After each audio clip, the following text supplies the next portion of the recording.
I can't sleep when I lay in bed. Too much thinking in my head. I don't know what to do anymore. Oh, come on now, tell me the score. Is there anything I can do to get out of these tragic blues? I'm a victim of circumstance. I never really had a chance. I lay down and stare at my feet. You know the world has got me beat. Welcome to today's edition of Mental Health Matters. Today we're going to be talking about diet and exercising. I have two guests on the show that have dedicated their life to health and wellness. Stay tuned. Thank you guys for being a guest on the show. I really do appreciate you guys taking time out of your day. I always acknowledge that when people come on the show because I know people are really, really busy. So I like to just thank them for being a guest on the show. First, we can start off by you guys just introducing yourself and just kind of talk about a little bit about what you do. You can start, Dante. All right. Well, first off, thank you, Jay. This is definitely an honor. And I'm definitely excited about this, and I thank you for allowing me to be on. My name is Dante. I'm a fitness professional. I currently work as master trainer with Fitness Evolution in Atomis. I've been training for 6 years now.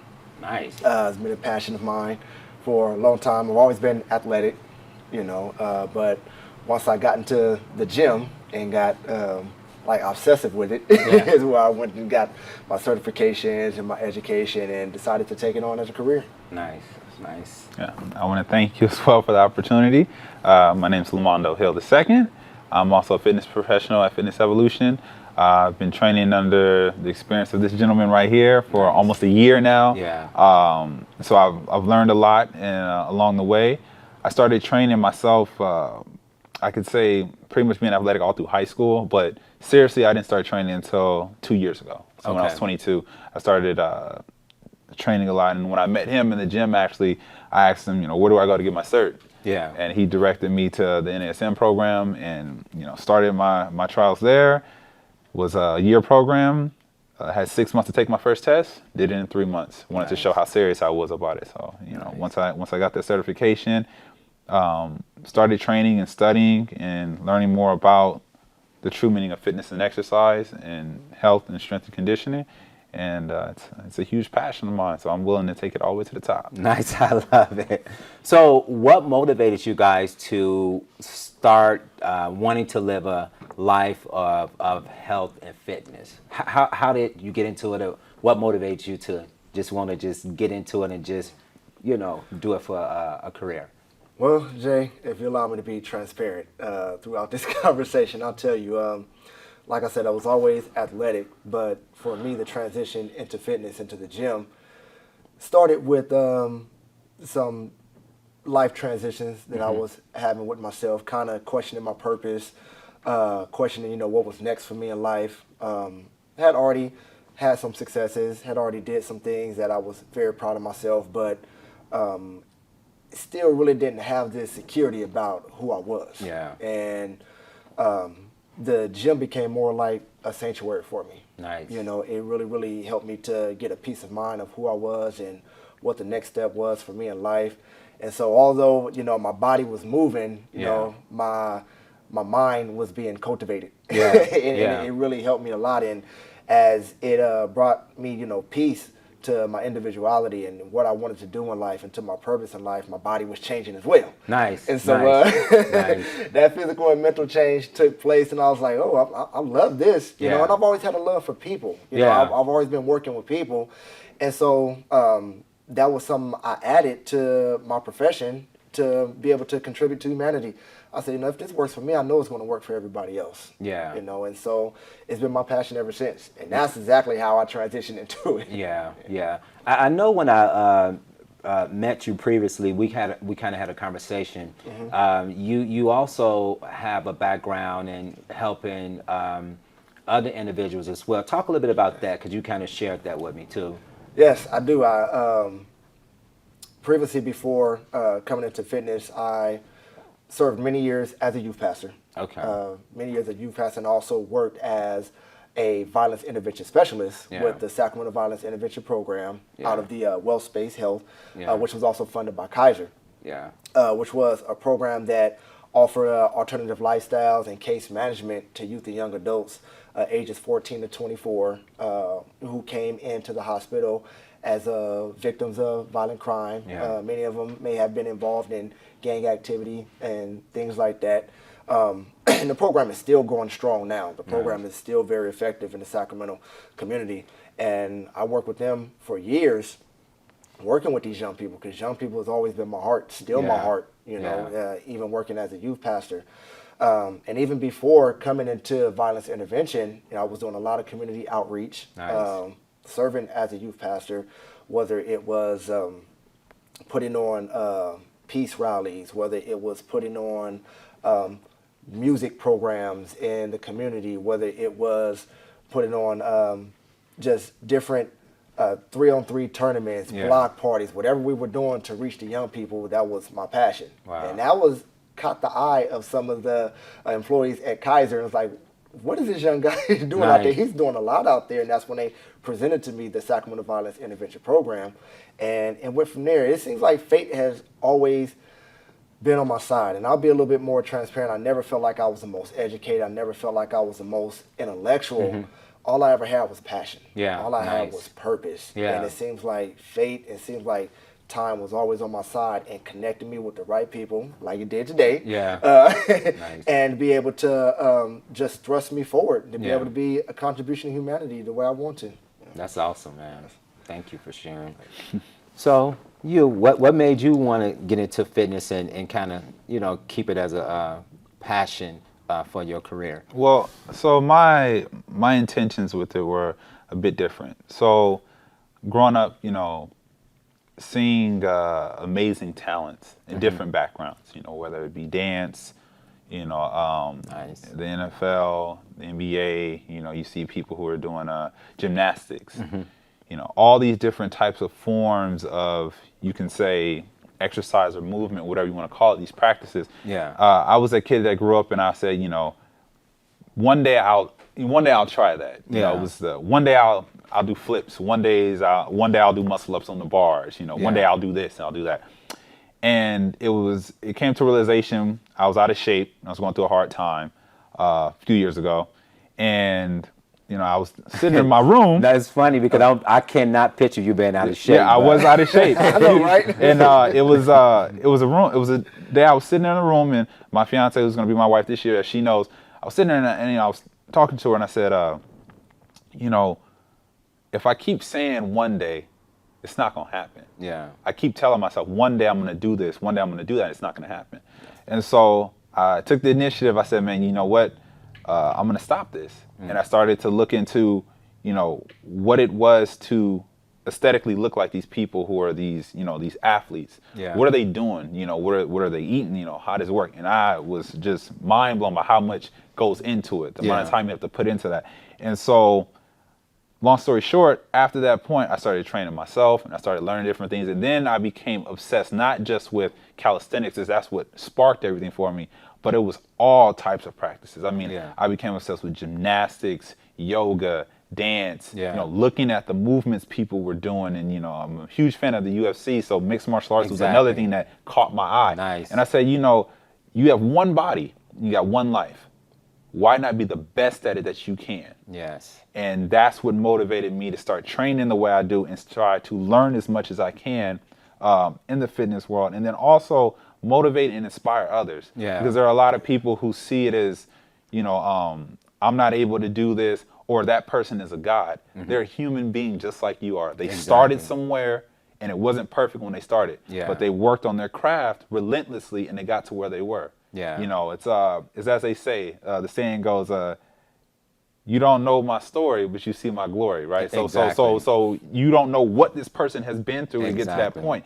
But even if you can't get to that point to where that person is and be the best, you can be the best for yourself. At least you tried. At least you put in the time to learn something and get something out of it. You know, and so my goal is to inspire people with fitness, not just to, be the person that, you may look a certain way or you may do that. I want you to be able to be healthy with it. So I want you to take that extra step and do these movements and train the way that you train for a purpose. Yeah. Have a purpose so that you don't have, these obstacles with like healthcare and stuff later on in life. So Yeah. I'm motivating and inspiring people with what I'm doing to see that they can do it too. Yeah.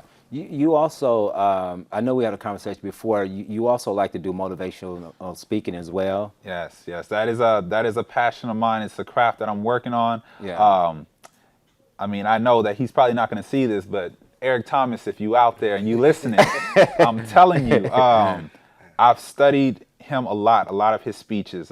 Tony Robbins is another one, Les Brown. A lot of these men who've done it before me, I study and I listen to them relentlessly, and I practice it on my own. I actually, on my YouTube channel, if you type in my name and look it up, I have a few things on there right now that are my starter speeches. Yeah. Some of the stuff is off the brain, and some of it I've written and recorded over and over. But it's definitely something that I feel I have a gift with. I have a voice that I believe can help people. Yeah. And I want people to hear that and not just listen to me and take it as he's just saying it, but I want you to see the actions that I'm doing. Yeah. When I tell you something is possible, it's because I've done it before. Yes. And I can teach you how to do that. You just have to be willing to listen.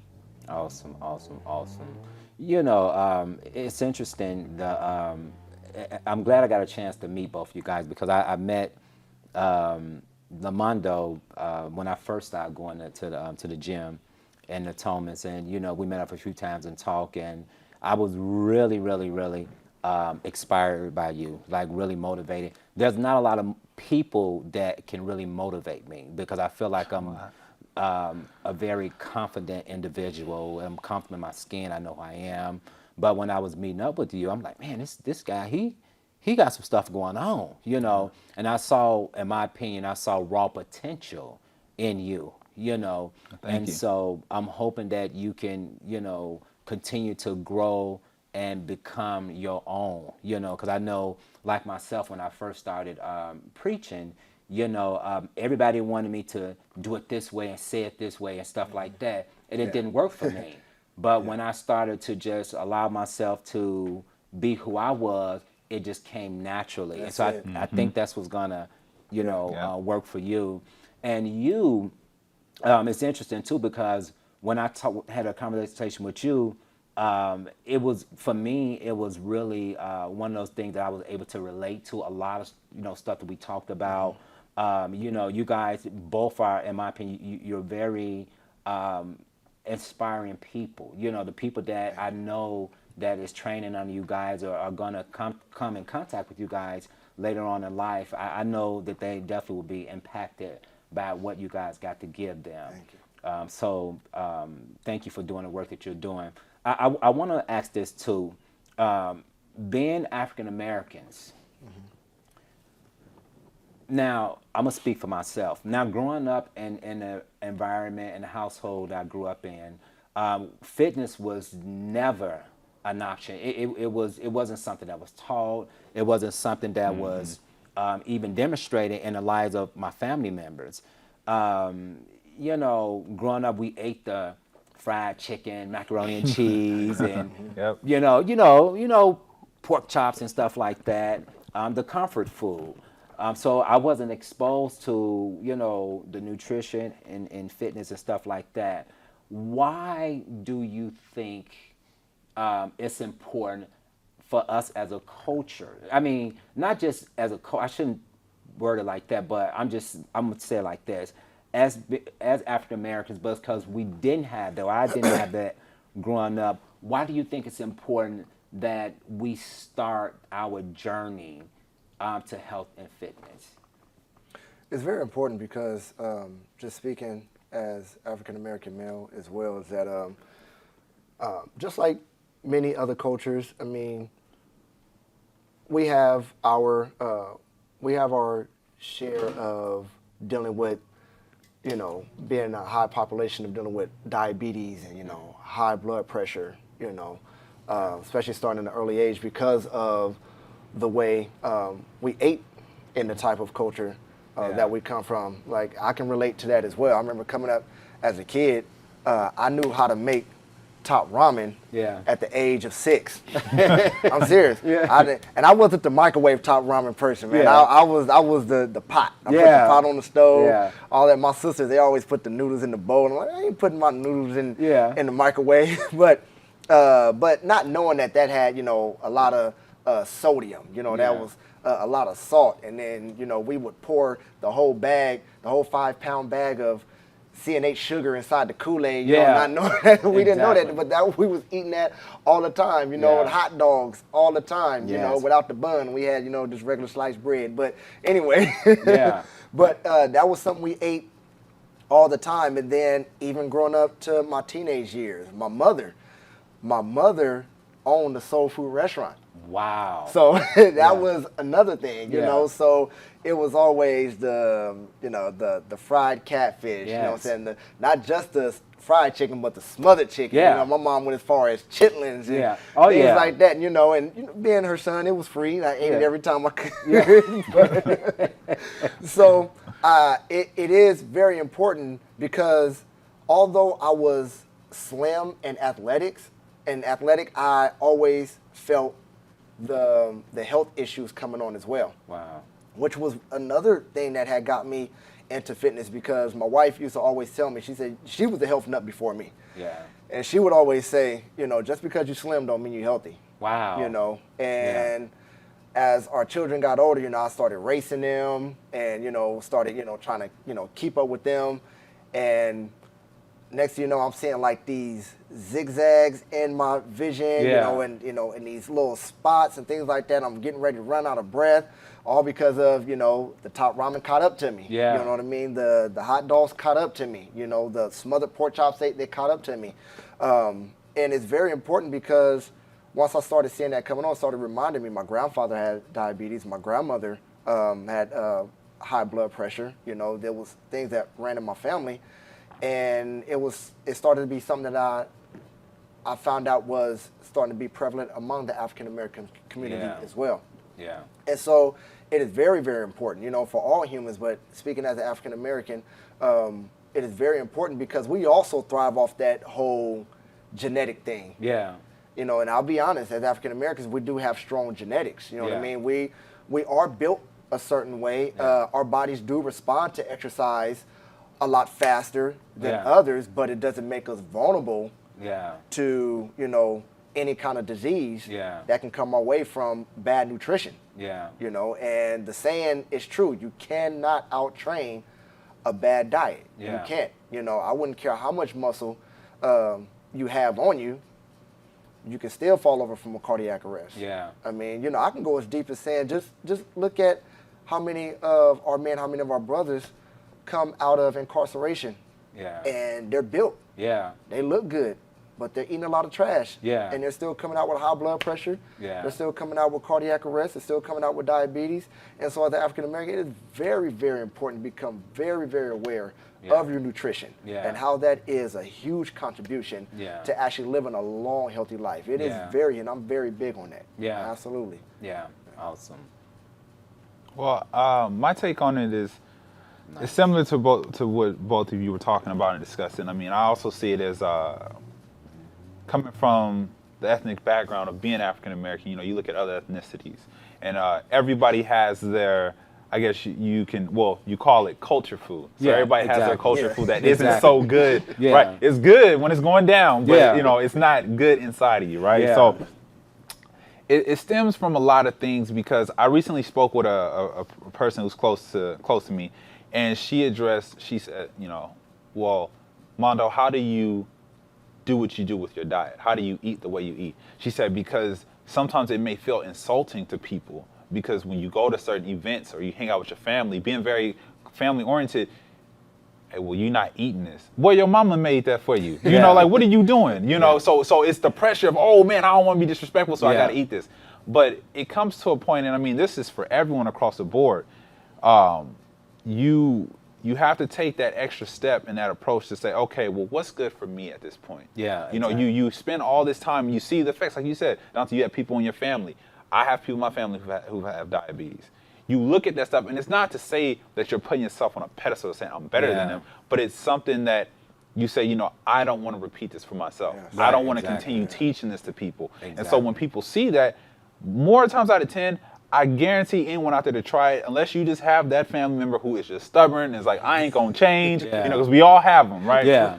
When you start eating healthier, you start doing things to your body's clean, you inspire other people. Other Yeah. people want to start doing it. They want to start eating like you're eating. Yeah. Because they're seeing what you're doing and say, man, I want to get on that program. Maybe I can cut back on a little bit of this and this and that every once in a while. It's good to have it every once in a while. You can have it just as long as you do it in moderation. There it Just is. don't go crazy with the stuff. If you got the best fried chicken in town, Yeah. hey man, you know what? Moderate that fried chicken because Yeah. you know what it's doing to you. Yeah. Don't splurge on it. Yeah. And also, don't take, like he mentioned before, don't take your workouts for granted. Yeah. Don't think just because you go spend, 6 hours in the gym a week that means, okay, I can eat whatever I want now. And then I can look like I'm in the best of shape.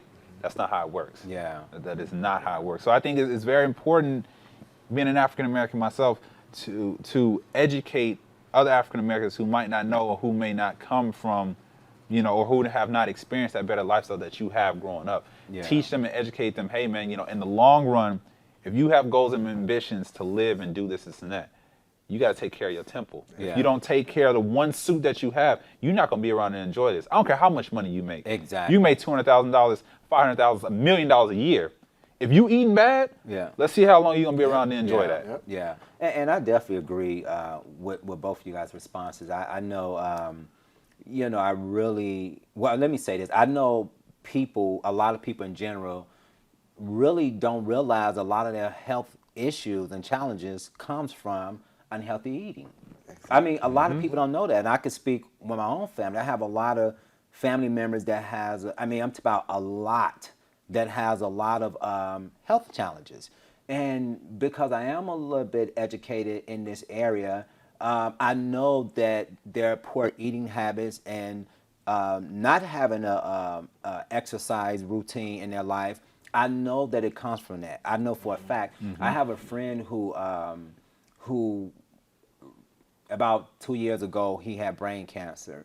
And as he was going through the process and getting everything and the test and the biopsy and all that, every specialist that he saw during that time, from his primary care to the oncologist, everybody told him, change your diet and start exercising. Every doctor. Now, he worked in the medical field. He knew this, but he still chose to drink sodas and get up in the middle of the night, eat cakes and, whatever it was, and everybody kept telling him, look, 'cause they was telling him that sugar actually feeds cancer in a sense, whatever they was telling him. And so eventually he didn't stop right away, but eventually he heeded their feedback. He started going to the gym regularly, and he's super healthy now. He cooks his own meals now. Yeah. So it's important.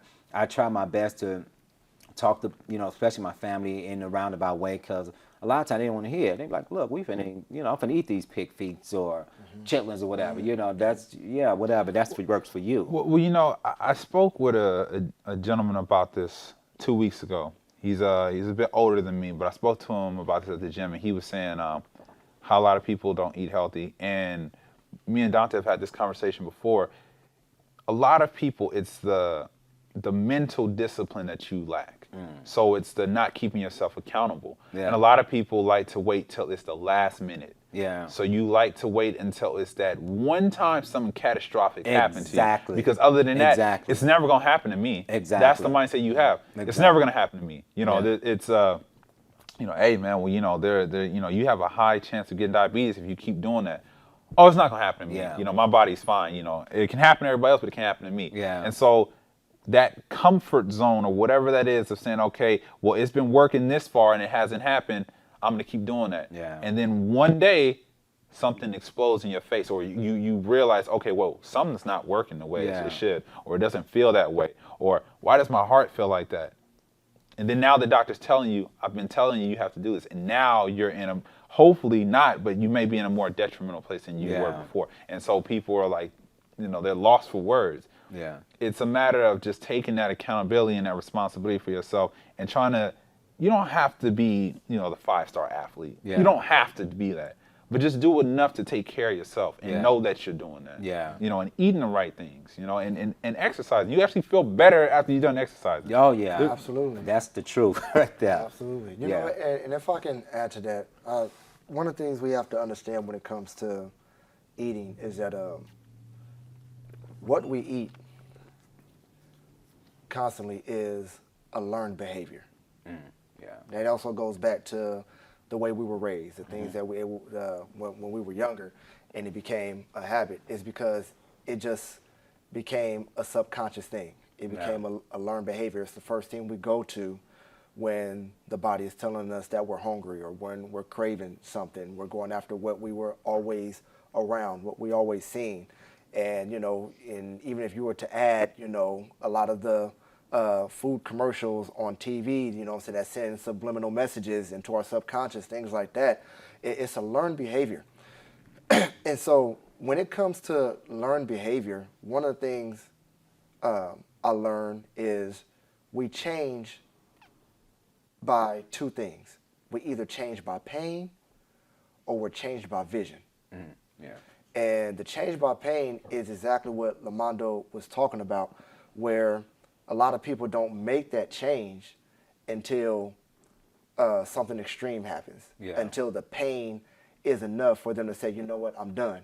Because there are people that have had a little bit of pain, but it wasn't enough pain to change them. They may have had a shortness of breath and was like, okay, I don't know what that was, or they could have a mild stroke, and they go to the doctor and they survive that mild stroke, but it wasn't enough to change them. Yeah. But it wasn't until that massive stroke. Yeah. It wasn't until that triple bypass surgery. Yeah. It wasn't until the diagnosis of cancer came back to where they was like, oh wow, now they want to change. Yeah. But what we want to do is the better way to change is to change by vision. Yeah. To change by vision, because vision is what's going to constantly ask you, how bad do you want to live healthy? How bad do you want to live long? Yeah. How bad do you want to have a nice shaped body? Yeah. How bad do you want to stop high blood pressure, stop diabetes from running in your family? And so when we're constantly, trying to remind people of the pain that's ahead, it's hard for them to see it when they have no vision. Yeah. When they really have no vision of where they want their lives to be in 10 years, 15 years, and 20 years. I had a vision, although I did have pain too, of, almost blacking out when I'm racing my children and things like that. When I said enough is enough, I also had a vision that said, you know what, no, I want to be able to still train my son when he is varsity in football, when he has his children, when I'm a grandfather. I still want to be able to pick them up and run with them. You know what I mean? I still, want to be attractive in my 50s and 60s. Yeah. That's a vision. Yeah, exactly. That is a vision. Exactly. My grandmother passed at the very young age of 59 years old. Yeah. 59 years old. From the age of, when I was 15, from the age of 15 to 19, I assisted my aunties with in-home care for her. Yeah. And at the age of 56 to 59 for her, she had the mind and body of a 101-year-old woman. Wow. I'm changing her. I'm bathing her. She suffered 14 strokes. 7 of them were major. And so I saw that. And her pain helped create a vision for me as well.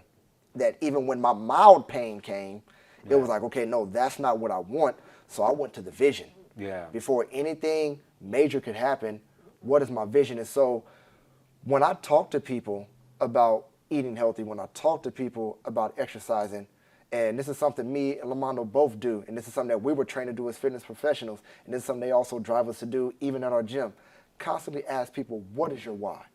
Yeah. What is your why? Yeah. Because it's that emotional button that's going to help you drive that vision, that's going to constantly remind you what diseases you don't want, how you want to be able to, overcome diabetes like your dad didn't. Yeah. Because we get a lot of people. We get people that sit before us all the time. It's like, it ran in my family. My dad, he died from diabetes at 55 years old. And then this guy that's telling me this, he's 53. And I'm thinking to myself, oh, he feels like the clock is ticking. He only has 2 years left. Yeah, wow. That's pain hitting him. But now, yeah, pain is hitting you, but let's create that vision. Yeah. You know what I mean? And when we talk to people about healthy eating and exercising, what's the vision you have for your life? Yeah. And not just wishful thinking.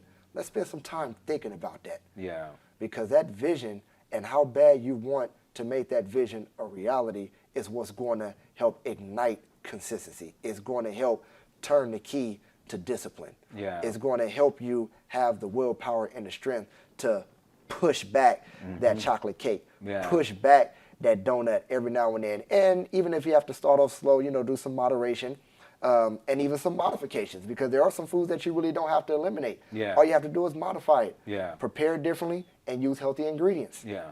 There it Yeah. is right there. But it's all about creating that vision for where you want your life to be. That's Health-wise, mental-wise, spiritually-wise, Yeah. Financially, Yeah. all of those things. You gotta have vision. Yeah, and I definitely agree with that. And I know a lot of people always ask me, why do you get up in the morning and go to the gym? Boy, you need to be sleeping, blah blah blah. I'm thinking to myself, no, I don't want to be one of those people who I want to take care of myself. Yes. Yes. So I know that if getting off work for me is a high chance that I might not go. Now, some days I get off work, I'm motivated, whatever. But for me, getting up early in the morning works for me. So if this works for me, Yeah. I'm up. And you guys we see me go. in there Yeah. in the morning, because that's I want to take care of myself. But there's people that be like, oh, I don't know how you do it and blah, blah, blah. I'm thinking like, yeah, when you start really want to care about your body and take care of the whole man, there's nothing that's going to stop you. Nothing. So I allow those comments to fall to the floor because I have, what you said, a vision and I have a goal for myself. There we go. You might not have one for you, but I have one for me. Right. And so therefore, I'm motivated to get up and do whatever I need to do for myself in order to kind of to stay fit. What type of exercise do you guys actually provide for yourself? What do you do for yourself when you exercise for yourself? Ooh, I'll let Lamano go first. Okay. I can be all over the place. Yeah, I mean, it's like I mentioned before. So now because I've had so many conversations on this topic. Even I've spoken to Dante. There's other fitness professionals and other people who own gyms and stuff.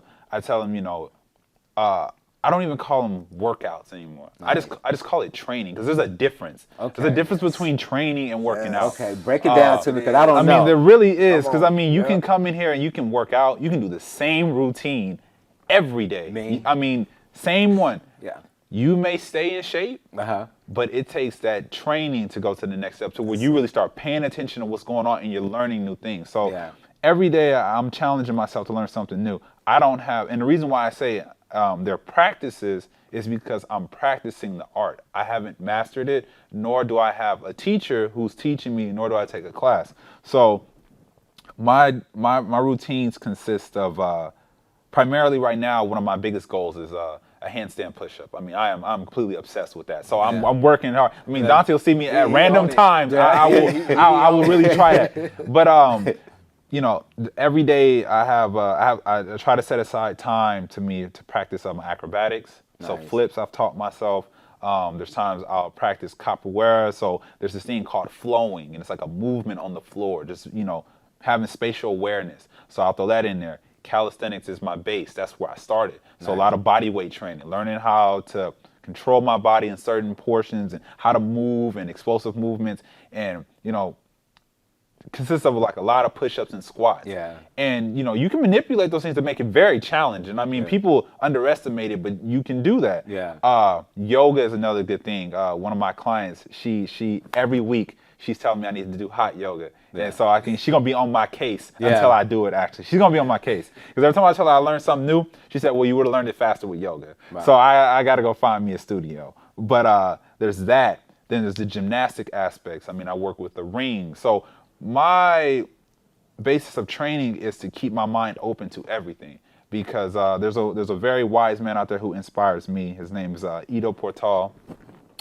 This guy is a movement specialist, is what they call it. He doesn't call himself a guru or a master, but his concept really latched on to me and attracted me to what his practice is because he takes let's say he'll take a dancer and he'll take someone else who is maybe a ballet dancer, and he'll take a street dancer, or he'll take somebody who's a copperware artist and he'll take someone who's a boxer. These people all have a similar basis. They move with their feet the same way. They may move their hips the same way, but they come from different disciplines and background. He's the person that brings them all to the same table and says, hey, you and you do this the same. You know that? I mean, Dante does calisthenics as well. The way we do it is a street version of gymnastics, but it's the same premise. Yeah. I mean, it's the same exact thing. You can just switch up the technicalities and call certain things differently, but it's the same movement. Yeah. And so that's what I focus on in my trainings. It's all about bringing things together and being more of a generalist than just a specialist. Yeah. To be a specialist is great, and I'm not knocking anyone who is, because I want to specialize in certain things and have certain, foundations and skills that are just top notch. I want that to be my number one. But I'd also like to be a generalist, reason being why is because I'm versatile. I can do multiple things instead of stuck in one category. Yeah. You talk about, me and him have conversations about guys who do, shows and things like that. And the aesthetics are beautiful, right? But me and him laugh about it all the time. You may work so hard for the aesthetics, right? But what if you can't move? What if something happens? Wow. You're not inclined to do anything. Yeah. Why would you work this hard for a physique that is phenomenal, that looks like it can do so much, but you can't perform? You can't move. Yeah. So, I inspire everyone out there, that even the people I work with, they look at the stuff I do and they say, that's amazing, you're crazy, I would never do it. But you can. Yeah. What you feed yourself in your mind is very important. Yeah. Don't tell yourself that you can't do something. Yeah. Just look at it from a different perspective. I can't do, well, not to say even I can't. Right now, I don't have the ability to do that, but I will later. Yeah. As I keep practicing and building on from this, it'll get to that. Yeah. And so with my training, I keep my mind open, and I learn things from everyone. I mean, I might see somebody do something pretty cool and be like, man, I might want to try that and incorporate that. But that's the beauty of exercise. Yeah. There are no rules. Yeah. You can't say you can't train that. That's nonsense. Yeah. You can train whatever you want. Yeah. So. Wow. Well, I know for me, my training is always based on my lifestyle and whatever particular goal I have. Yeah. And that goal may entail a photo shoot. I aspire to be a fitness model as well, Nice. as another way to help, motivate people. And another goal that I have that I'm working on now, which my training entails, is doing a show. Get ready to do my first physique competition in October. But so whether I'm training for a photo shoot, whether I'm training for competition now, or if I'm just training for just my general lifestyle, I always incorporate functional movements. Nice. Functional moves, because it goes back to what Lamando says. Even with me training a lot for bodybuilding right now, I still incorporate those functional movements to be able to make sure my joints can still move healthy, that my range of motion is great, that my flexibility, stays strong, that my strength is still up to par. And when it comes to strength, I'm not just talking about, being able to,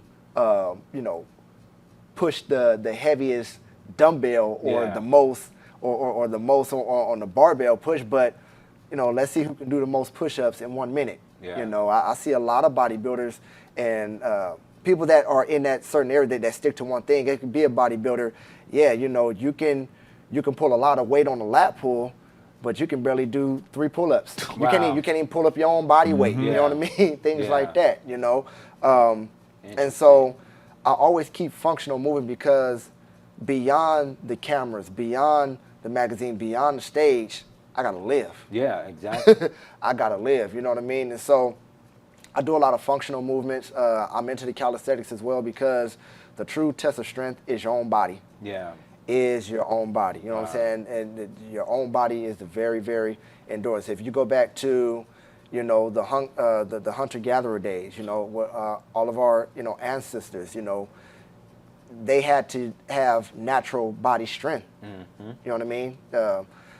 Before we got advanced to where we are now with all these machines, all we had was our body weight. And them guys was cut too. Oh yeah, they were. Absolutely. Yeah. Absolutely. And so that's what my training entails. It's either based on, you know, to make sure that my lifestyle of just being generally healthy is maintained, or there is a specific goal that I'm going after. Wow. You know, because like even after I'm done with my show, I'm going back to another passion of mine, which is to one day be on American Ninja Warrior. Oh, and that's nice. when I'm really going to get back deep into my calisthenics. Nice. You know, get back into all of my real functional movements and getting my cardio up and really building my upper body strength the way I really want to. And so that's how my training goes. It depends on, that's why I said I can be all over the place, because you got to ask me, well, what is your goal right now? You know? No, it's good. I mean, that's good to know, because I think the norm, most people think that when you hear about getting in shape, I got to go to the gym. They don't, you know, they don't realize that there are other things that you can do besides lift weight. You know, Yes. and let's talk about that. What are some things that, say for example, if a person wanted to, you know, kind of start their, you know, fitness journey, but they couldn't afford a gym membership. You know, what are some of the things they can actually do in a company of their own home to kind of get started until they may be able to afford a membership? I mean, I'll start off with my base again. I mean, body weight training is a different beast. I mean, to really understand and learn how to control your body and use the weight that it has is something, you know, that a lot of people, they see and make it look easy. Yeah. You know, so I'll give anyone just a quick example. So, time over tension, right? Let's just say you're at home right now and you think you're in fairly good shape. And you say, man, you know what? I can do 10 push-ups, no problem. Okay. Maybe I can do 10 more, no problem. All right. But you're like, oh, well, this isn't much of a workout because it gets boring to me. Change it up. There are so many ways to do push-ups, like different styles. Wow. I would say there's at least more than 20 different types of push-ups, and that might just be explosive types. So, I mean, you have all these different types of things you can do. I started challenging myself with actually not just doing a standard push-up, you know, doing it just going down and back up, but I mean slowing down how low you go, holding yourself out, making sure you have that static motion to where your muscles are really tightening and engaged, exploding back up, doing things like that, manipulating the way that you work out. It would help you. A lot of people see squats and they're like, oh, well, you know, the squat is whatever. Yeah. Man, if you visit a fitness professional and they critique your squat and they have you adjust and align yourself the proper way, your legs will be on fire. You will think, I have never done this before in my life, but it's the technique aspect of it. Yeah. It's everything's being very technical. And you can run yourself through a course. I mean, you got mountain climbers, burpees, lunges, jumping lunges, jump squats, push-ups, hand clap push-ups. I mean, there's diamond push-ups. I mean, there's so many things to hit all these different muscles on your body. You can tailor yourself, like I said, and work out just like that. You can start getting creative and use things at home. I mean, I knew a person that was, they had some grocery bags. I mean, they put a couple household appliances in it and they started curling with this. You think it's goofy, right? Wow. But, I mean, you can really use this. I mean, when you have nothing, Yep. you will see how creative you get. Yeah. There was a story on a prisoner who had he had a basketball and he was trying to promote some type of fitness equipment with it. Man, it was like, how are you going to get in shape with a basketball? He said, well, simple. He cut it open, he filled it up with dirt and mud, taped it back, and he's like, this thing is almost like 20 pounds now. He said, and I'm finna work out with this. Wow. Started doing squats with it. It's just like he had a sandball at his house. Yeah. I mean, it's just, you have to start thinking outside the box. And I mean, we have YouTube. Yeah. You know, we got Facebook, Exactly. Google. There's so many things out there for you to say, let me do this exercise. Let me look at that. And I challenge people to go outside the box. Yeah. Don't stay in the norm. Yeah. If you think push-ups are boring and squats are boring, like I just can't do those, like that's it. I don't want to. I got to do something that's more creative. Hey, man, look it up on the internet. Yeah. I challenge anybody, do a wall walk. Yeah. Get up there and try to get on your hands or hold a plank for more than just 30 seconds. Yeah. Because I can tell you, me and Dante have seen people, they come in, man, they'll do an assessment. Man, they get down there to do a plank. They'll be down there for 30 seconds. Have I been down here for 2 minutes? You know, sweating bullets. Wow. I mean, and it's just the point of like we've been talking about from the start. Man, really understand you only have one body. Yeah. Don't make the excuse of I don't have a gym membership stop you. Yeah. People have done it with less. Yeah. I mean, there are kids that inspire me that I see that do street workouts. These kids have nothing. Yeah. Literally nothing, living in the ghettos. Going to the park and turning a workout into something crazy. Yeah. Using the monkey bars as to pull up on them. Yeah. You know, muscle ups over the monkey bars. They're jumping off of, you know, whether there's benches, they're jumping on and off to do squats. I mean, it's just, there's so much you can do. You just got to think outside the box. Yeah, going up and down stairs, any form of dance moves. Right. You know, all Absolutely. of that. Yeah. Conditioning, all of it. Wow. You know, it really should start from home. And the reason why I say this is because there has to be a real concrete reason for why you want to join a gym, other than just, you know, I need to start working out, other than just, I need to lose weight, or because the doctor said so, you know what I mean? It has to be, you have to know that the equipment in there is designed for the very specific and concrete goals that you have for yourself. Yeah. Because when you understand that, you'll understand that there are going to be some movements, there are going to be some training, some program designs that's not going to require some of those machines on a certain day, and you don't have to go there. Then, you know what I mean? That's like that for me. I'm not always training in the gym every day. When I do train in the gym, it's because it's according to the goal that I have, a certain body part that I'm working, and this machine, this amount of weight is what's going to help that muscle pop. It's going to help cultivate that certain area. But then there's times where my stamina or my conditioning, my endurance need to be challenged, and I have to go to the woods. I need to go and run up a hill somewhere outside. I need to go on a very high hill to get to some high elevation, you know, so I can really challenge my oxygen uptake. You know what I'm saying? And you know, rather than coming to the gym, you know, with a mask on my face and look intimidating and things like. And the reason why I say that is because it goes back to having a concrete reason. A lot of people are going to the gym, you know, to be social. Yeah, they are. Or for ego. You know what I mean? If you're going to come with a specific goal in mind so you can focus on that goal, do what you have to do, and then be out. But then for those that can't afford a gym membership, or they may be intimidated by the gym environment, which 90% of is ego and 80% of them don't know what they're doing. But anyway, you know, your home is a comfortable place. And like Lamando said, there's a lot of information out there.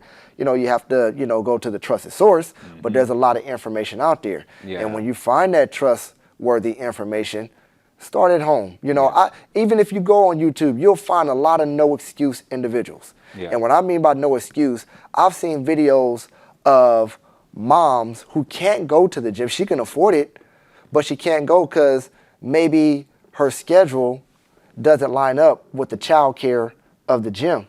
So you know what she does? She puts her 9-month-old baby on her back on the straps, and she's doing squats. Wow. And the baby thinking it's a roller coaster. So she ain't got to worry, she don't have to worry about the baby crying or, you know, interrupting her. The baby, all the baby thinking, hey, I'm going up and down.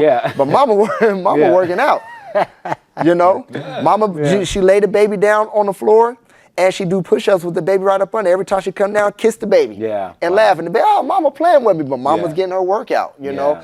I see that all the time. So there is, there's no excuse. And it goes back to having that vision. How bad do you really want to change your life? Wow. How bad do you want to? Because you won't let anything stop you. None whatsoever. And also, I also want to touch on one more thing that Dante said. Of course, I do want to acknowledge that, you know, there are things out there on the internet and on YouTube that may not be satisfactory. That is a lot of, you know, stuff that is not going to be helpful and beneficial to anyone. And I'm telling you guys, this is not as a sales tactic or anything. Seek out the help of a professional.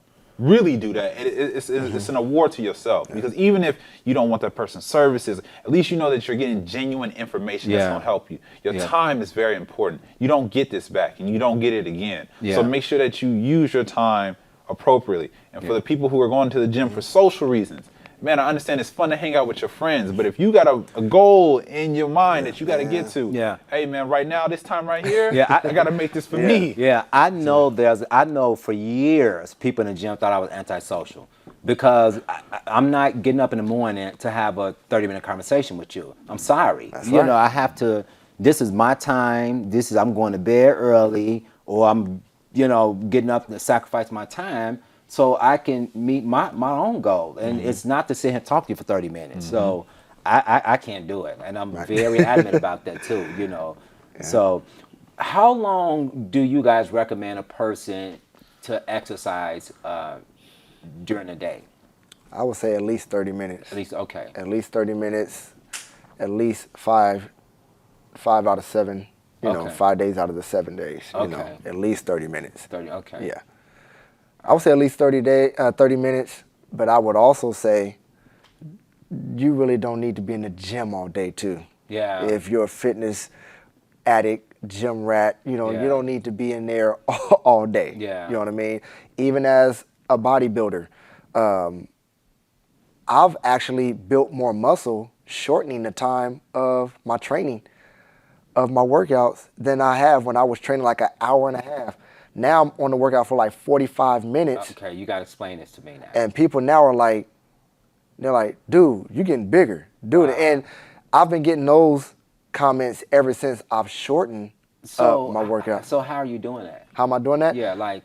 Because now what I do is I go into a much deeper mind-muscle connection. Okay. A much deeper mind-muscle connection. And I'm very, very timely now. And there are times I even keep a stopwatch with me. I time my rest times. Wow. I even time my rep time. If I want my reps to be at least 3 to 4 seconds. As soon as I rack the weight, I hit that timer and I'm hitting my time. But even before I do that, I actually design my workouts. Yeah. I design it, and I design it all the way to where I have enough sets and reps that's going to get that burn, that's going to tear those muscle fibers where I need it to be, and that's it. I don't need to do any more, and I found that works for me. And what also helped do that was I did have to get out of my own way and thinking that I had to overdo it, or I even had to check my own ego and say, Dante, are you lifting long because, you want to be seen, or, you want, it's okay to want your body to look a certain way, but, do you want it to look a certain way so people can be like, oh man, he yoked, oh man, and things like that. And so it's also those little things that I had to get out the way. Yeah. And so when I got those things out of the way, even when I got the little chitter chatter out the way, and when I got, people interrupting me out of the way and keeping time, 45 minutes was just enough.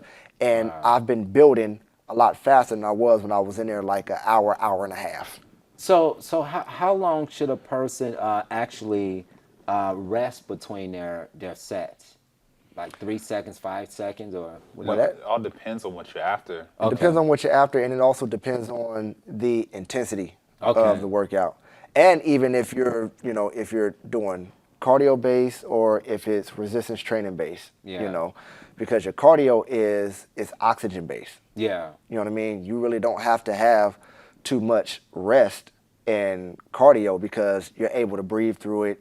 Yeah. Or in, resistance training is not so much oxygen based. The weight that you're lifting and the intensity is sucking up all the oxygen it can take. That it can take, to where once that set is done, you now have to allow that oxygen to get back into the bloodstream. Okay. And the heavier it is, the more intense it is, the longer your rest needs to be. Mm-hmm. Now, I don't think your rest should be longer than 90 seconds. Yeah. I will say that, Sitting at 10 minutes. Yeah, exactly. And that's my own personal opinion. But the heavier the weight, the more intense, the longer the rest is. Okay.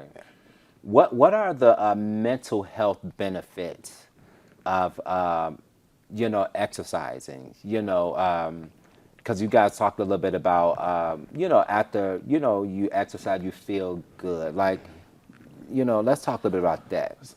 Number one for me, I would say, is confidence. You look at yourself differently because you believe in yourself. You may have, there's been times where at Fitness Evolution, when I was training the group classes, you had people who came there who hadn't worked out in maybe 2-3 years. Wow. And they would see what was on the board and they would say, there is no way I'm going to do that. Yeah. And with the positive words and motivation, or even my one-on-one clients, they say, man, I'll never be able to do that. Or I just don't think it's possible. Yeah. And so as they start training and they start getting better and they progress forward, people get a confidence about this. They start glowing. It's that I know I can do this mentality, or I got this now. Yeah.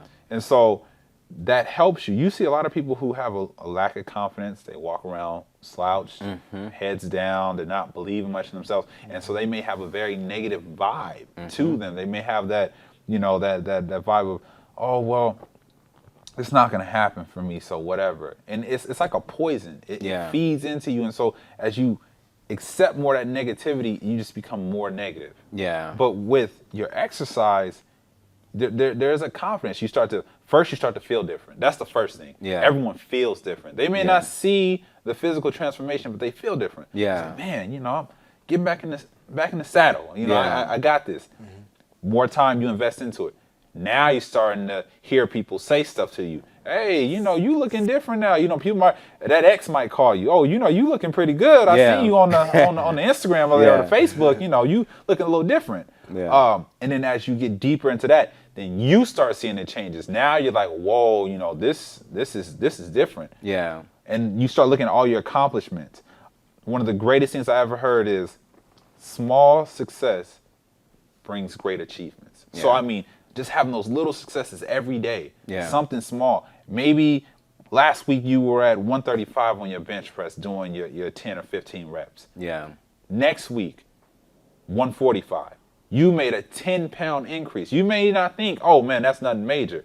But then what about the week after? You go up another 10. Yeah. Before you know it, in a month's time, dang man, I didn't put 20, 30 pounds on my bench. Like, and then there goes that confidence, that excitement, your endorphins are running. Oh man, I can do this now. Yeah. So you get a boost of confidence.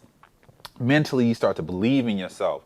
And all this comes from just within inside of you. Yeah. It's been in you the whole time. All the strength you ever needed was inside of you. Yeah. You just needed that to help bring it out of you. And as you can see, a lot of people, celebrities, what do they have? Trainers. Yeah. They're working out. Yeah. They're in shape. They're healthy. Yeah. Man, these are people that people look up and aspire to. Yeah. You can't do it without it. Yeah. You see people who are overweight who are celebrities, right? Yeah, exactly. And then what happens? A few years later, you're like, man, they didn't slim down. They done lost some weight. Yeah. It happens naturally, and that confidence is there. Yeah. Man, I can do this. Yeah. So, I promote anyone, to just, like I said, you don't have to be that person who has the beach body. Yeah. But you can, whatever vision you have for yourself and that body you want to tailor and design for yourself, do it and go after it and accept there will be failures along the way. Yeah. Don't be discouraged. Yeah. There will be failures. Out of those failures, learn something. Yeah. Every time I fail at something, I learn something from it. So it kind of excites me. It's not like I want to fail, but if I do, what did I do wrong? Yeah. So now next time, I know not to do that. Yeah. You a fool if you keep doing it next time because it didn't work before. Yeah. But as you learn those things and you progress, you feel so much better about yourself. Yeah. I know, when I first started working out, I was introduced to the fitness world by a friend of mine who was actually a personal trainer. I met him in Illinois, and I was extremely intimidated by this guy as far as fitness was concerned, because I'm like, look at me, I can't. I was a little bit overweight, and I'm looking at his body like, wow, no, And he's like, man, come work out with me. I'm like, no. I'm like, I don't want to work out. But I wanted to really work out. Yeah. But I didn't want to work out with him, And so he was teaching a aerobics class, and he's like, well, just come to aerobics class. I'm like, nah, I'm busy, dude. And so one day he convinced me to come to the aerobics class. And back then, I was a little bit, I don't know, it was just weird for me, And so I started slow with the aerobics and stuff. And, so eventually I started going to aerobic class. And I started feeling comfortable because there was other people around. But he kept trying to get me to work out with him one-on-one. And that was a no-no. It took this guy about 6 months for me to finally be like, okay, cool. So he started training me and stuff. So he trained me enough to where I could just kind of get out on my own. I didn't really stay as long as I should have sat under him, but it was enough for me to kind of get out on my own. And so as time went on, I was talking to him like, well, how did you get introduced to fitness?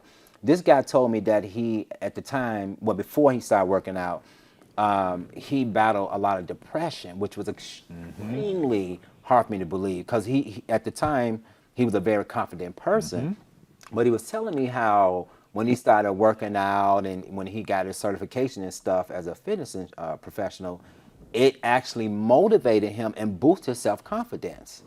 And so I know what you guys are saying is actually true, and I know it for myself because it actually boosts my confidence, so I do think it's important and I think it's worth investing your time and your money into a fitness professional because they can really help you meet the goals that you're trying to meet, Absolutely. I have to say this, and I'm very big on this. I advocate this a lot. When it comes to fitness professionals, we're actually the health care providers you want to see before you go to your doctor. Your gym is the place you want to be before you go to the hospital. Okay. I like to think as doctors are more into the intervention care. Wow. And I like to see us as more as prevention care. Yeah. Let me show you, which although people do come to us during intervention, but even before you get to that pain or that major event that we were talking about, let me show you some ways that can help you prevent this from ever even happening. Yeah. And so, we're in the prevention business. I truly believe that. And I advocate that because I put high value on people getting advice from a fitness professional, and we've been using the word fitness professional in this conversation a lot because me personally, I really steer away from the word personal trainer. Yeah. Because of the stigma of personal trainers and the perception of personal trainers. And, they just, many of them, get seen as just a workout buddy. Yeah. But when you're talking about fitness professional, you're talking about someone that's not only educated, not only has the knowledge, but they know how to build that rapport, they're relational, and they can actually tell you what to do, how to do it, and why you should do it. Wow. And they do it with correct method, not just motivation. They have the methods and they have the motivation to ensure results. And it is good that you see that fitness professional because the guidance they're going to give you guidance according to whatever your body type is. Yeah. You know what I mean? Whatever exercises your body can respond to. It is very important to know to have the right exercise selection. Yeah. It is. You can't just do everything. I watch people do certain exercises all the time when I'm looking at their body type and I'm saying to myself, your body's not going to respond to that exercise. Wow. You know what I mean? It can be a certain body part that's overdeveloped and I'm thinking that I don't think you should be doing that. You know, I can see someone that they're telling us all the time, they want to be toned, they want definition, but all they want to do is stay on the treadmill. Yeah. That's not going to work. Wow. That's not going to happen. You definitely can't do that because traditional cardio only has a 2 to 6% contribution to fat loss. And a lot of people don't have that.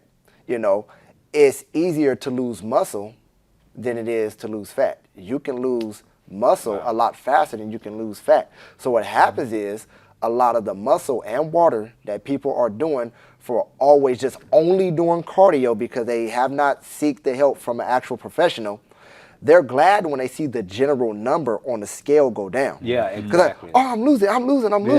They don't know there's 3 types of weight that you can lose. They don't know that the weight that they're losing, most of it is muscle and water. Wow. But it's not until they go from being, let's say, 230 pounds, And now they get to 170, but now when they get to 170, everything is hanging. Yeah, yeah. You know, because of that.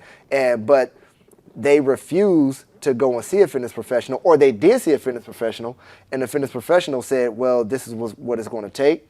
This is also the financial investment it's going to need to take to do it in order to get you to this 170, but ensuring that you hold on to lean mass. And they're like, oh no, I just do it on my own. Wow. Okay, then you see them, and they're running that treadmill 7 days a week. They never came downstairs because sometimes the weight floor can be intimidating. Yeah. But then they do go to the weight floor, but then they don't have the accountability, the motivation. The first time they feel something burning, they feel the muscles burning, then they stop. Yeah.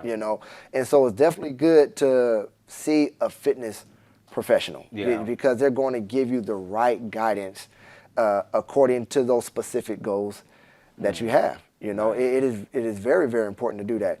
And as far as the benefits that exercise has on our mental health, I'm telling you that the benefits are absolutely big. You know what I mean? And whether it's self-confidence, whether it's boosting our self-esteem, or whether it's like your friend battling things like depression, battling anxiety. You know what I mean? Because when the body moves, especially in exercise, there's certain chemicals that are secreted that are moved throughout the body. Endorphins being one. Yeah. Endorphins is a very chemical that helps create a happiness, that creates the euphoria in our thinking. You know what I mean? And you wonder why you're feeling happy after that. You know what I mean? You may not have lost the weight, but you have a self-confidence. You wonder where that self-confidence comes from, that chemical that just came in. There are certain exercises that are known to be antidepressants, you know? And so, wow. And that's what I was dealing with anxiety. Yeah. You know what I mean? I still deal with it a little bit, I'll be honest, but not as much as I did before. Yeah. Yeah. Because now I have a sense of accomplishment. Now I have a sense of knowing who I am. Yeah. And it's brought more peace of mind. Exactly. I'm no longer a people pleaser anymore. You know what I mean? I'm all about pleasing myself now. If I am going to please people, it's only to get you to do what you're supposed to be doing for you. Yeah. And that really, really helps. And you'll start to even see that when you exercise, that it's not only the certain type of exercises, it's also the environment, working, doing your exercises outside and doing exercises like breathing. That's also an exercise. Yeah. Wow. Breathing is also an exercise. There are times where if I take a day off, which we traditionally call rest day, I don't really rest. I spend more time in meditation. There are times during my lunch hour, there are times during my break where I go outside and I actually consciously breathe. Because we know that breathing is a subconscious thing. We don't have to think about breathing. We're going to inhale and exhale. Yeah. But when you actually consciously breathe on your inhaling and exhaling, you have put everything else on pause. You're not thinking about your next training session. You're not thinking about that late bill. You're not thinking about, the just getting fired. Or whatever the things that may be causing anxiety or your depression. You're actually thinking about yourself, because that oxygen is, you're consciously getting that vital element to your brain. Wow. And it really, really helps. It really does. Even just breathing is an exercise. Yeah. You know what I mean? And a lot of people don't do it. Just think about, we live in the information age. We live in the technology age. A lot of people sit at their computers from 9 to 5. Yes. And they're checking hundreds of emails. They have so many deadlines. And they're not breathing. But I tell you, you get away from that computer screen, computer screen. You go outside. Don't even go into the lunchroom with everybody. Yeah. Go outside on the bench with your lunch after you heat it up, and just breathe in the fresh and consciously breathe. And not only consciously breathe, take in some vitamin D from the sun. Yeah. Which helps fight antidepressants as well, which helps fight free radicals, which helps us build stronger cells. There are exercise has so many benefits to our mental health. Yeah. That if people just get up and move and consciously move, oh my goodness, you can save a lot of money with your therapist. You can save a lot of money with your psychologist. You can improve your relationships with people. You can improve your relationships at your job. You can improve yourself as a whole person. Yeah. It is very beneficial. Well, I'm gonna say this. I normally don't put my shows on Facebook, but I'm definitely gonna put this on my page because seriously, I'm learning so much right now. thank Like you. no joke, I'm learning so much. One thing about Lamondo, you know, I think he's very strategic because very early on, he was like, "Oh, Jay," and I think in a roundabout way, he tried to tell me, you need to maximize what you're doing. Like, yeah, it's okay, but you can be doing more. And so what he does is he'll send me little videos that he does, which is perfect for me. And I'm like, okay, I'm gonna try to do some of this stuff. Something I can't do, of course. And he said, well, Jay, I'm gonna give you a free this, free that. And I sit back and I think about that, and I know within myself, like, I know I need to be doing something different. I know this, So to hear you say that, I already know what you're saying is true. But to hear him say it is just more confirmation now, And I am gonna put myself in a position to start to do things a little bit different as far as my exercising, because once again, people who do it on a regular basis, I feel like this information is vital for them because they could be doing something that may not be benefiting their body part. You know what I'm saying? So this is definitely going on my page for sure. I'll touch a really big topic because Dante brought this up. So, you talk about the staying in the same routine, right? Yeah. The one thing that all of us as human beings love to have is consistency. Yeah. You love to have that consistent paycheck. You Yeah. love to see your spouse. You love to see your kids. Yeah. That consistency. So when you get out of that comfort zone, it's like, man, I don't want to be here. This is bad waters. With exercise, and maybe anything else you do, maybe things as far as your career, school goes. Sometimes you got to be able to take that extra step and go into the unknown. Yeah. And say, man, I've never tried this before, but this may help me out. Exactly. If it doesn't help you out, then go back to what you're comfortable with. Yeah. But at least you tried and you saw something from a different perspective. Yeah. And that's one of the things I learn from people all the time. Like I said, with all the different practices that I'm involved in, there's always something new to learn. Maybe I don't like that. Yeah. I don't want to do that anymore. But at least I know that there's something there that may be able to help me. Because what if it's something that's there and it opens my eyes up? It's like, man, it makes it so much easier. Yeah. So with your training, don't be afraid. If you got that girlfriend or you got one of your boys that comes and hollers, she says, man, do my workout today. Yeah. Be optimistic. Say, okay. Yeah. I try it out. Yeah. Because in tune, they might be asking you for help. They just probably don't want to say it. Yeah. Or if you're a fitness professional and you see somebody who's struggling on the floor and they need that help, keep doing them little things. Yeah. Hey, man, you're looking good, but just try this one time. Yeah. That person may be screaming on the inside for help. Yeah. They just don't know how to say it. Exactly. And, and that's what matters because you're helping somebody else help themselves, man. Yeah. So. Let's talk a little bit about supplements because I know that's huge in the fitness world. That's huge in the fitness world. Yes, it is. So, what do you got? What's your guy? Well, I guess you guys can just give me your own personal opinion about supplements. Let's just start a conversation about that. Well, first off, and this is not so much an opinion, but it's the absolute truth. Supplements are essential. Okay, that's good to know. They're very, very important. They are needed. The first thing I want to say about supplements is this. Supplements is not designed to replace food. That's one of the biggest mistakes I see a lot of people make.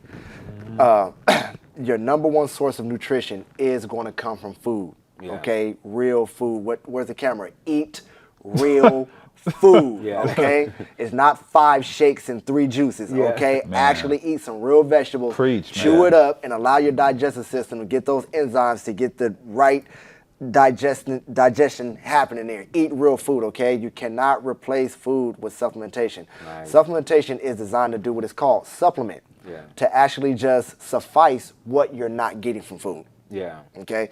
That's the only thing. So what I tell people with supplements is this: only get the supplements that you need to complement your eating. Okay. Which means that supplements needs to be prescribed just like medicine. The doctor is going to give you exactly only what you need Yeah. for the illness that you're dealing with. Yeah. Okay, so I highly oppose people walking into, these vitamin shops or, these CVS's, Rite Aids, or, some of these nutrition shops and just buying everything that they see on Instagram or, these different websites and things like that. You have to get what is properly prescribed. Yeah. Now, the reason why I say supplementation is very important is because going back to the food, as much as food is the number one source of our nutrition, the way food is processed today, the way food is put together, all of the chemicals that are in it, it's hard to get all of the nutrition that we need just from food. You know what I mean? Even if you're eating, fresh fruit and veggies all day. Yeah. I mean, a lot of our fruits and vegetables have pesticides and things, of that sort. So whatever you're not getting from food is what supplementation is supposed to come in and suffice. Nice. The only thing I would say when it comes to your supplementation is do a background on the integrity of the brand. Yeah. Do a background on the integrity of the brand, okay? Although it is very, very important and everybody should be taking supplementation, don't just take it from everybody who slapped their name on a label, okay? Yeah. Especially to all of the camera again, especially to all of you teenagers. I don't care about the lime green tag that they have on there or the biggest swole dude that they have on that protein bottle. You go and check the integrity of that brand, Yeah. all right? Because everything that they say on the label is not really in that bottle. Yeah. It's not really in there, Yeah. Other than that, supplementation is very, very important. I take supplementation every day. So I'm glad because that was going to be one of my questions. So what are some good supplements out there for a person to take? Just throw some out there. The first one, me and Lamondo was saying, we could say this at the same time. Multivitamins. for men. Multivitamin, okay. Yeah, Multivitamin. So you Okay. and make sure that you get a multivitamin that is actually consistent of all the nutrients that it says it has. Okay. Don't go out here and get the stuff multivitamin is like 15%, 10%. That's really bad. You should, if you go into a place that is a nutrition shop and you ask the people who work behind the counter, these people are nutritionists, this is their job, and you have someone tell you, you say, hey, this multivitamin, does it work for me? Yeah. And then, you say, well, what's in it? How does it help me? And they're going, you need not be taking it. Yeah. That's just like you go anywhere. You consult anybody. You go to a barber and he got a list of pictures. You say, hey man, can you give me a taper? What's that look like again? You need to run. Yeah. Just get out of the shop. Yeah. Okay. So make sure that you're going somewhere that people are there to educate you, and use your multivitamins. Don't be so against it. I know a lot of people are afraid of supplements. They hear that word and like, oh my God. Mean. Yeah.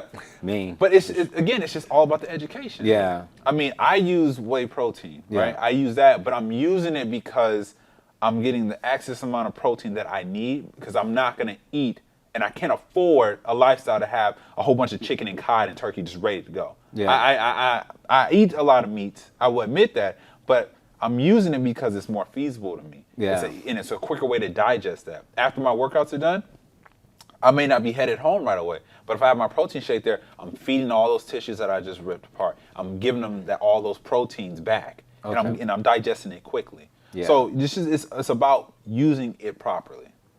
I would say the top three supplements that everyone should start off with is a multivitamin, an omega-3 fish oil, and your antioxidants.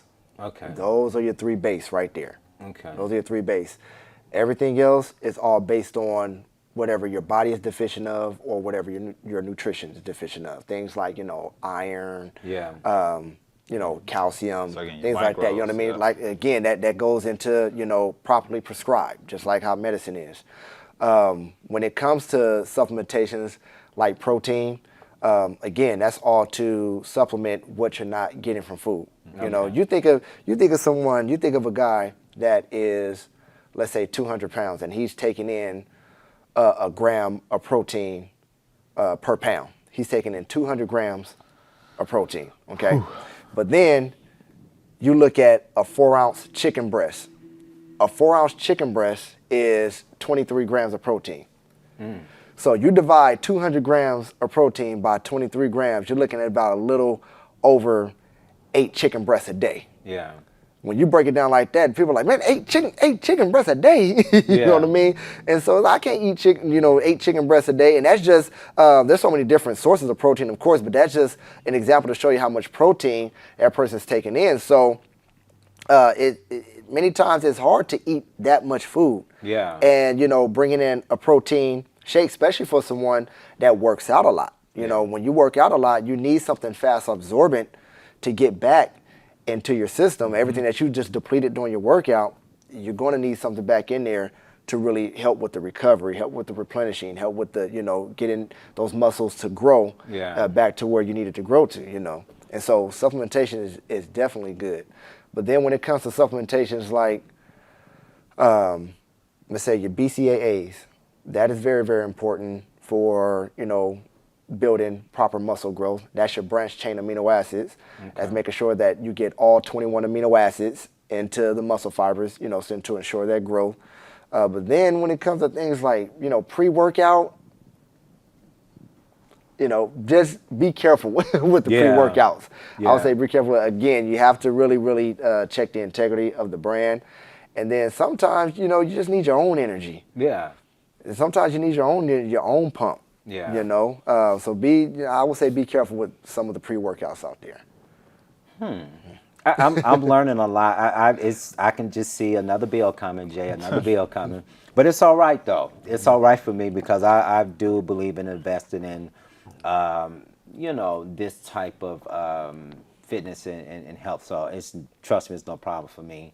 But I'm hoping that people who see this show, I hope that they find the importance of, taking care of themselves, because regardless, you get people who go out and get nose jobs, boob jobs, whatever they get, saying that's an investment in that particular person. And to me, this is just important because if you don't have your health, you pretty much don't have anything. Right. I mean, it's as you said, it's an investment in yourself. Yeah. It's an investment in you. Yeah. So just understand and realize that this is you. This is your one shot. Yeah. Your one body that you get. It's not like the car that breaks down. Yeah. You can go buy another one. Yeah. You can't buy another you. Yeah. So take advantage of it. Yeah. What are some healthy snacks that people can eat? Because, as you guys mentioned, sometimes people are on the go, like myself, I'm always on the go, and I'm busy, I'm moving the shaker. What are some healthy snacks that people can eat?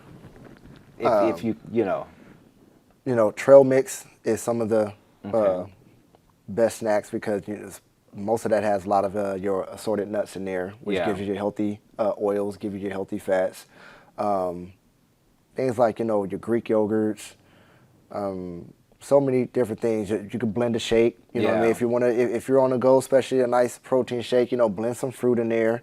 Blend as much, real food as possible. Yeah.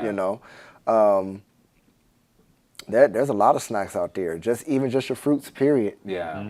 Is good. There's also, the trusted supplementation brands that have protein bars. Those are good snacks on the go. Yeah. Especially for someone that's on the go, you want to have a lot of handy snacks around. Yeah. And so those are some of the healthiest ones here. Yeah. Most definitely. So what do you guys think about eating fruit late at night? Because and this may not be true, but I heard conversations about, well, it's not good to eat certain fruits at night before bed, like bananas, because they have, a lot of sugar, whatever. What's your take on that? Or it's okay, or it's like, I have to be honest. I've never heard that one. Yeah. Okay. I was gonna say because I've heard that several times. I was gonna say I can't comment too much on it. Okay. I mean, knowing my metabolism and my body, man, I ain't strawberries, banana, apple, whatever. Yeah. I mean, it just. I mean, I don't eat late at night, but I mean, if I want a snack like that, I've never looked into it, so I'm not gonna discredit anyone that has researched this, but. In my own experience, I don't have much to say about that one. Okay. I would have to, even though I've never heard much about it, I can just tag on a keyword that Lamando used, which is metabolism. Because I'm going to be honest, I am a late night eater. Nice. I nice. do. I do. And I'm also not a portion control individual. And the reason why, but here's the reason why, my metabolism. Yeah. I have a very, very fast metabolism, and which makes me a hard gainer.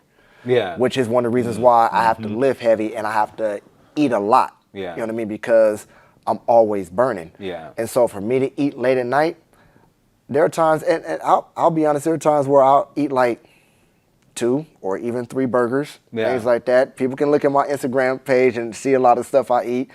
And I can eat that late at night and I wake up and my abs are still popping. Nice. And people are like, how does that happen? I have some of my fitness buddies like, man, I don't like you, man. You just eat whatever you want and things like that. Well, I really can't eat whatever I want. I still have to eat healthy. But I think that's all a metabolism thing, because the general rule is still, no matter what time of day you eat, if you got more calories coming in than you have going out, you're going to gain. I don't care what time of day you eat. Yeah. If you have more calories going out than you have going in, eventually you're going to lose. Yeah. I'm glad you said that, shared that story about, you being a not proportionate eater and stuff, because sometimes people may struggle with that. And, I'm glad that people know that, if you're not, or if you're struggling in that area, you can still be fit. You know what I'm saying? Does it make sense what I'm trying to say? Absolutely. I tell people, I say it this way, and I'm trying to make it short because I don't want to feel like I'm talking so much. Yeah. But there's a difference between being greedy and growing. Nice. There's a difference. People see how much I eat, and they can automatically just look at how much I eat and say, oh, he's greedy. Yeah. But I'm eating according to supply and demand. Yeah. Fuel versus pleasure, baby. It's fuel.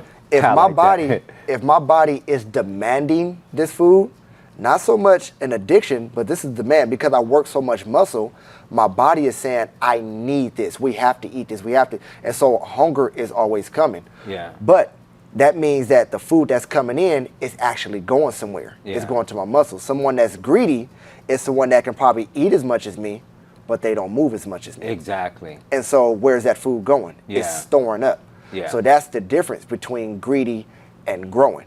No. So that's all based on what is your lifestyle, how often are you moving, which is going to help you to condition and dictate your metabolism. And that's going to let you know if the food that you're coming in is food based on supply, or if it's based on just pure satisfaction. And you taking it in all the time. Wow. Greedy and growth, 2 different things. Wow. I have one more. I got to ask this before we because we run out of time. And I want both of you guys to respond to this. What advice can you give someone that want to start eating healthy and working out, but they're not mentally motivated to do so? What advice can you give a person in that state of mind? The number one advice I would give is find a motivating and accountable partner. Okay. A motivating and accountable partner. I say motivation because those individuals need affirmation. Yeah. Yes. Need constant affirmation, constant encouragement. You know what I mean? Constant compliments. You know what I mean? But at the same time, the accountability is that love that's saying, nah, we're going to do this. Yeah. And it can be at the same time, nah, we're going. Yeah. Nah, we're going. You got too much to live for. Yeah. You know what? No, man, your kids deserve a healthy father. Your kids deserve a healthy mother. And I'm not about to let my friend do anything. I love you too much. We're going to do this together. Yeah. We're overcoming this. You still got a lot of life to live. That affirmation and that accountability at the same time. Yeah. So I would definitely say get someone that you know is not going to compromise with you. Yeah. They're definitely going to be there to compliment you and push you. I would say definitely get an accountable and motivating partner. Okay. What about you, Lamont? My advice to anyone out there is you can use, because I'm going to speak from experience using the tools that I use for myself. Keeping it short and sweet. You guys, it goes back to what Dante mentioned before, finding your why, but then also get you a piece of paper and a pen. Write down what's important to you. Write down why it's important to you. Yeah. And I don't care what you got to do. Stick it on your refrigerator. Powerful. Hell, stick it on your mirror in your bathroom because you got to look at yourself every day. Yeah. You wake up in the morning, you got to look at yourself. stick it right there. Put it in your car, whatever. Text it to yourself, email it, whatever notification you need as that reminder of this is what we're doing this for. This is why we're doing Absolutely. this. There's no reason why we won't do this. And then put down your reasons of why you, put down your reasons of if you don't do it, what's the repercussions? Yeah. Hold yourself accountable. Be disciplined with yourself. So, and once you have that accountability and you understand that you're doing it for you, and if you're not doing it, this is what's happening to you. When you realize that, man, there's nothing that's gonna stop you. You become your own driving force. Yeah. You know, so that's my advice to anyone out there that's listening or that needs some help. I'm gonna say this before I end. I'm really super excited that we did this show. You know, I think that things happen for a reason. I think the people that should have been on the show are the ones that's here. I love health and fitness. That's like something I'm very passionate about. So this right here is definitely something that all the information that I got, I'm going to take in. I normally don't even watch none of my shows, but I will for sure watch this. Oh, wow. I know that for a fact. Thank you for the honor. Wow. And I know like I said, we'll get a chance to all sit down and do this again. Absolutely. And I do want to thank you guys for being on the show. That's it today for this edition of Mental Health Matters. If you enjoyed this show, or if you have questions about this show, or if you would like a DVD copy of this show, please dial 916-366-4600. Thank you.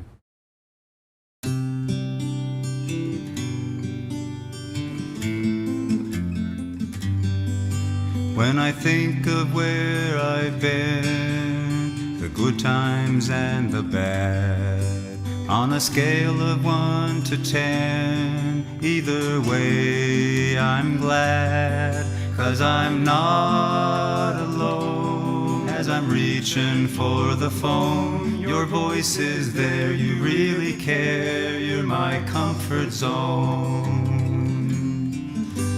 Sometimes when I'm lost, crushed beneath the pain, though I can't afford the cost, I just smile and play the game. But there's a healing place where I cannot pretend. Your smiling face, your heart's embrace heals me again.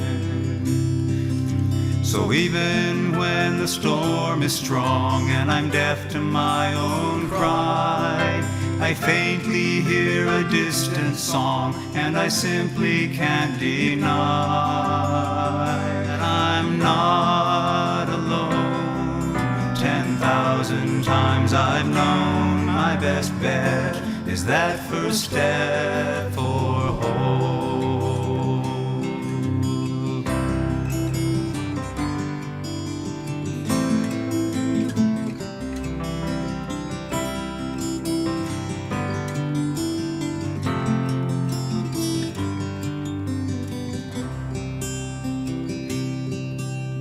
Trying to stand tall, I'm haunted by the past. With my back against that wall, one thing is clear at last.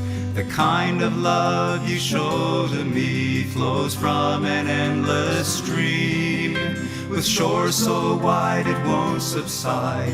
My mind had never dreamed how I'm not alone. Even when I'm on my own, your gentle touch is much too much to let me roll. So even when the storm is strong and I'm deaf to my own cry, I faintly hear a distant song and I simply can't deny